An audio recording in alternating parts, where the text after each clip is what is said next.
नमस्कार दोस्तों, राधे राधे, जय श्री कृष्णा। आप सभी भक्तजनों का अभिनंदन करती हूँ अपने YouTube चैनल पर। दोस्तों, आज हम आपके लिए लेकर आए हैं सोमवार की व्रत कथा।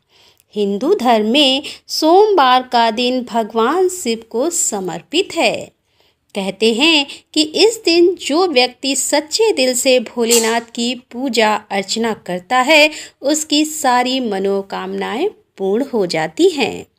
तो आइए सुनते हैं सोमवार की व्रत कथा चालीसा आरती के साथ। किसी नगर में एक धनी व्यापारी रहता था। दूर दूर तक उसका व्यापार फैला हुआ था। नगर के सभी लोग उस व्यापारी का सम्मान करते थे। इतना सब कुछ संपन्न होने के बाद भी वह व्यापारी बहुत दुखी था, क्योंकि उसके कोई पुत्र नहीं था, जिस कारण अपने मृत्यु के पश्चात व्यापार के उत्तराधिकारी की चिंता उसे हमेशा सताती रहती थी। पुत्र प्राप्ति की इच्छा से व्यापारी प्रत्येक सोमवार भगवान शिव की व्रत पूजा किया करता था और शाम के समय शिव मंदिर में जाकर शिव जी के सामने घी का दीपक जलाया करता था। उसकी भक्ति देखकर माँ पार्वती प्रसन्न हो गईं और भगवान शिव से उस व्यापारी की मनोकामना पूर्ण करने का निवेदन किया। भगवान शिव जी बोले कि इस संसार में सबको उसके कर्म के अनुसार फल की प्राप्ति होती है। जो प्राणी जैसा कर्म करते हैं, उन्हें वैसा ही फल प्राप्त होता है। शिव जी द्वारा समझाने के बावजूद माँ पार्वती नहीं मानी और उस व्यापारी की मनोकामना पूर्ति हेतु वे शिव जी से बार बार अनुरोध करती रहीं। अतः माता के आग्रह को देखकर भगवान भोलेनाथ को उस व्यापारी को पुत्र प्राप्ति का वरदान देना पड़ा। वरदान देने के पश्चात भोलेनाथ माँ पार्वती से बोले कि आपके आग्रह पर मैंने पुत्र प्राप्ति का वरदान तो दे दिया, परंतु इसका यह पुत्र 16 वर्ष से अधिक समय तक जीवित नहीं रहेगा। उसी रात भगवान शिव उस व्यापारी के स्वप्न में आए और उसे पुत्र प्राप्ति का वरदान दिया और उसके पुत्र के 16 वर्ष तक जीवित रहने की भी बात बताई। भगवान के वरदान से व्यापारी को खुशी तो हुई, लेकिन पुत्र की अल्प आयु की चिंता ने उस खुशी को नष्ट कर दिया। व्यापारी पहले की तरह सोमवार के दिन भगवान शिव का विधिवत व्रत करता रहा।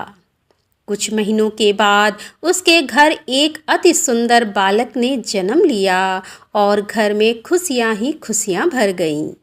बहुत धूमधाम से पुत्र जन्म का समारोह मनाया गया, परंतु व्यापारी को पुत्र जन्म की अधिक खुशी नहीं हुई, क्योंकि उसे पुत्र की अल्प आयु के रहस्य का पता था। जब पुत्र 12 वर्ष का हुआ तो व्यापारी ने उसे उसके मामा के साथ पढ़ने के लिए वाराणसी भेज दिया।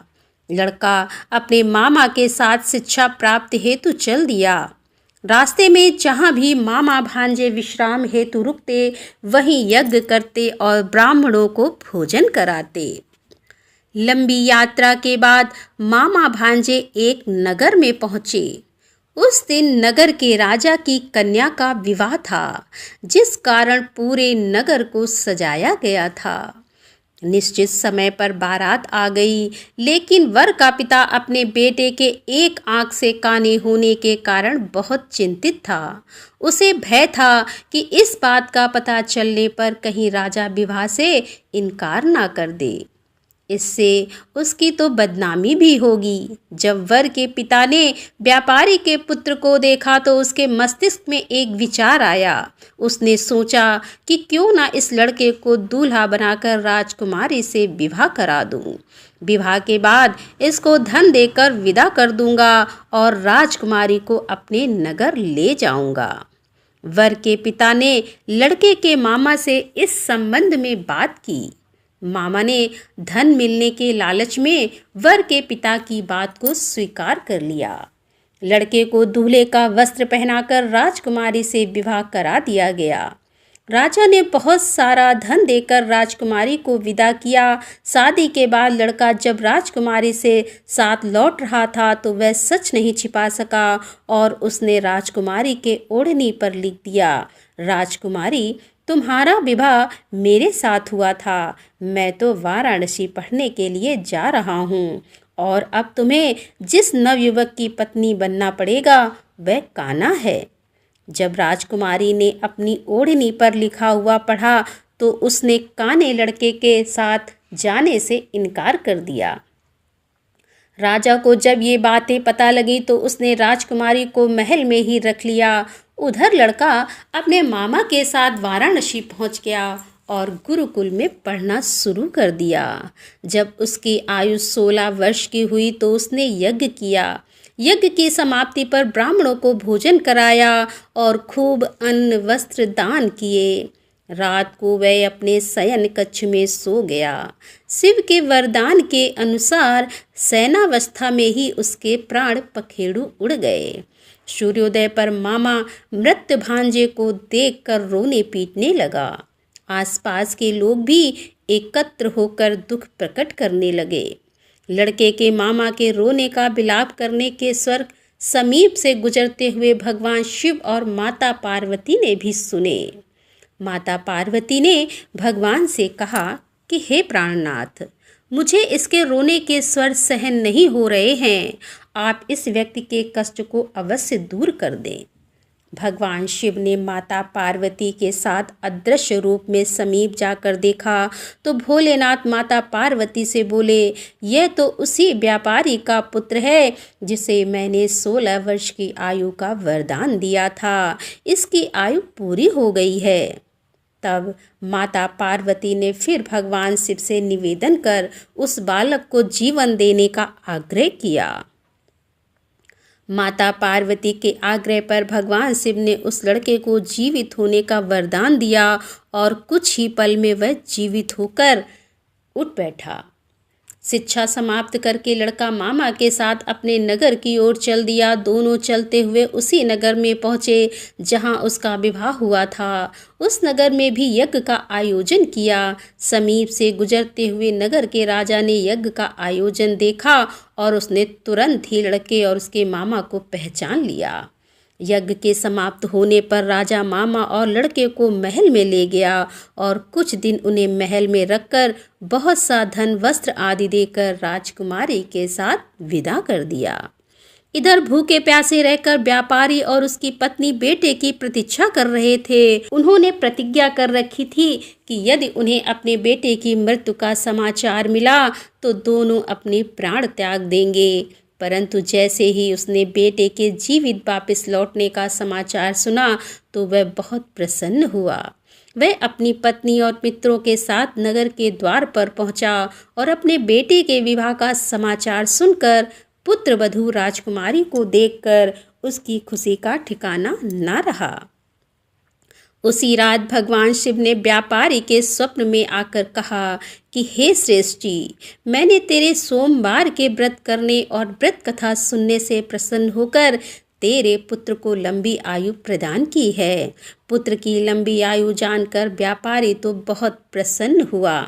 शिव भक्त होने तथा सोमवार का व्रत करने से व्यापारी की सभी मनोकामनाएं पूर्ण हुई। इसी प्रकार जो भक्त सोमवार का विधिवत व्रत करते हैं और व्रत कथा सुनते हैं उनकी सभी इच्छाएं पूरी होती हैं।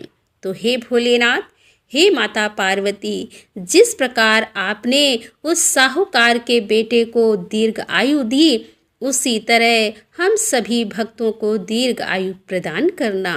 वो शंकर भगवान की जय। दोस्तों, अब हम सुनेंगे शिव की चालीसा। जय गणेश गिरजा सुवन मंगल मूल सुजान, कहते अयोध्या दास तुम देहु अभय वरदान। जय जय जय गिरजापति दीन दयाला, सदा करत संतन प्रतिपाला। भाल चंद्रमा सोहत नीके, कानन कुंडल नाग फनीके। अंग गौर सिस गंग बहाए, मुंड माल तन छार लगाए। वस्त्र खाल बागंबर सोहे, छवि को देखी नाग मन मोहे। मैना मातु की हबै दुलारी, वाम अंग सोबत छवि न्यारी।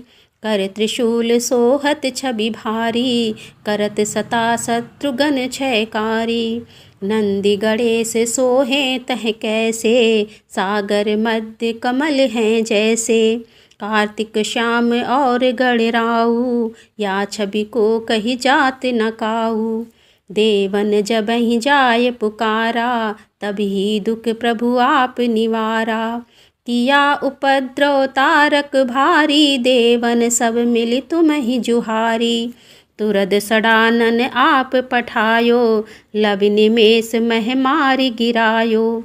आप जलंधर असुर संहारा, सुअस तुम्हारे विदित संसारा। त्रिपुरासुर सन युद्ध मचाई, सबहि कृपा कर लीन बचाई। किया तबहि भागीरथ भारी, पुरब प्रतिज्ञा तासु पुरारी। दानिन मह तुम सम कोहु नाही, सेवक स्तुति करत सदाही। वेद नाम महिमा तब गाई, अखद अनादि वेद नहीं पाई। प्रकटी उदति मंथन में ज्वाला, जरत सुरासुर भय बिहाला। कीनी दया तैह करि सहाई, नीलकंठ तब नाम कहाई। पूजन रामचंद्र जब कीन्हा, जीत के लंक विभीषण दीन्हा। सहस कमल में यो रहे धारी, कीन परीक्षा तबहि पुरारी। एक कमल प्रभु राख्यो जोई, कमल नयन पूजन चह सोई। कठिन भक्ति देखी प्रभु शंकर, भय प्रसन्न दिए इच्छित वर। जय जय जय अनंत अविनाशी, करति कृपा सबके घटवासी। दुष्ट सकल नित मोहि सतावे, भ्रमत रहो मुहि चैन नावे। त्राहि त्राहि मैं नाथ पुकारो, यही अवसर मुहि आन उबारो। लै त्रिशूल शत्रुघ्न को मारो, संकट से मुहि आन उबारो। मात पिता भ्राता सब होई, संकट में पूछत नहीं कोई। स्वामी एक है आस तुम्हारी, आए रहूं मम संकट भारी। धन निर्धन को देत सदा ही, जो कोई जांचे सो पल पाही।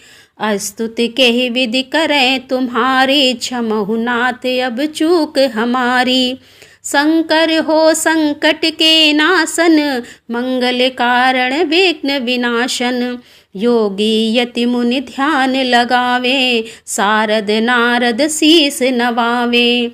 नमो नमो जय नमः शिवाय, सुर ब्रह्मादिक पार न पाए। जो यह पाठ करे मन लाई, तापर होत शंभु सहाई।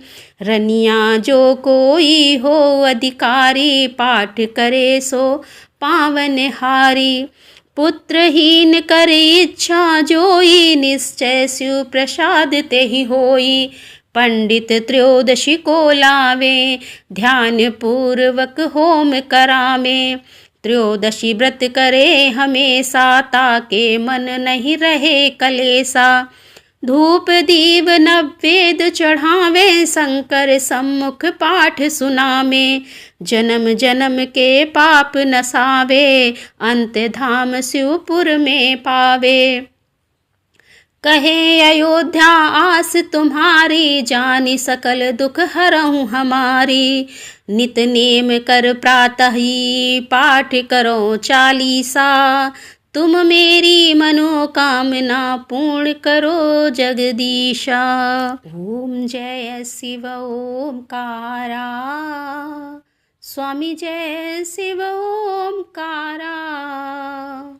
ब्रह्मा विष्णु सदा शिव, ब्रह्मा विष्णु सदा शिव, अर्धांगी धारा। ओम जय शिव ओंकारा। एकानन चतुरानन पंचानन राजे, हंसानन गरुणाशन ब्रजवाहन साजे। ओम जय शिव ओंकारा। द्वौ भुज चार चतुर्भुज, 10 भुज ते सोहे। त्रिगुण रूप निरखते, त्रिभुवन जन मोहे। ओम जय शिव ओंकारा। अक्षमाला बनमाला मुंडमाला धारी, चंदन मृग मद चंदा भोले शुभकारी। ओम जय शिव ओंकारा। श्वेतांबर पीतांबर बागंबर अंगे, शनकादिक गरुणादिक भूतादिक संगे। ओम जय शिव ओंकारा। कर मध्य कमंडल चक्र त्रिशूलधारी, सुखकारी दुखहारी जग पालनकारी। ओम जय शिव ओंकारा। ब्रह्मा विष्णु सदा शिव जानति अविवेका, प्रणवाक्षर में शोभित ये तीनों एका। ओम जय शिव ओंकारा। त्रिगुण स्वामी जी की आरती जो कोई नर गावे, कहत शिवानंद स्वामी कहत हरि हर स्वामी, सुख संपत्ति पावे। ओम जय शिव ओंकारा। वो शंकर भगवान की जय।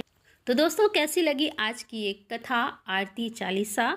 यदि एक कथा आरती चालीसा पसंद आई हो तो वीडियो को लाइक शेयर और कमेंट अवश्य करें। तो दोस्तों, मिलते हैं अगले वीडियो के साथ। तब तक के लिए हर हर महादेव, जय भोलेनाथ की।